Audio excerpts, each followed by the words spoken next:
Voici sur des flotteurs le fameux dispositif d'ultrasons. 6 émetteurs de ce type ont été installés dans la rivière Creuse, entre les plans d'eau de Jouillat et Anzem.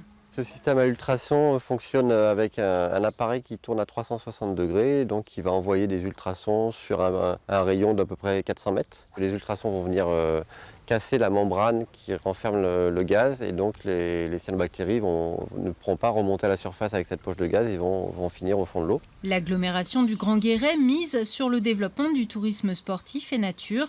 Elle ne peut pas se permettre une fermeture de ses plans d'eau comme ce fut le cas en 2014 et 2017. Mais le système des ultrasons débuté l'été dernier est encore en phase de test. C'est compliqué de dire si la non-fermeture de la baignade est liée à ça. En tout cas, il y a eu des épisodes d'élévation du nombre de cyanobactéries, mais les ultrasons, a priori, ont permis de faire rebaisser ce niveau. Mais malgré tout, en toute fin de saison, et notamment sur septembre, on a vu apparaître d'autres formes de cyanobactéries qui ne sont pas sensibles aux ultrasons. Le laboratoire départemental d'analyse effectue des prélèvements pendant toute la saison estivale.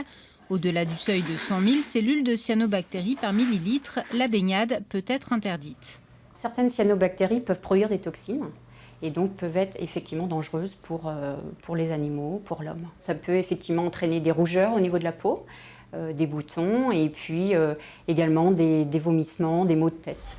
Pour l'instant, 3 plans d'eau sont fermés en Creuse pour cause de cyanobactéries aux Anses, Saint-Auradou de Chirouze et Chénérail.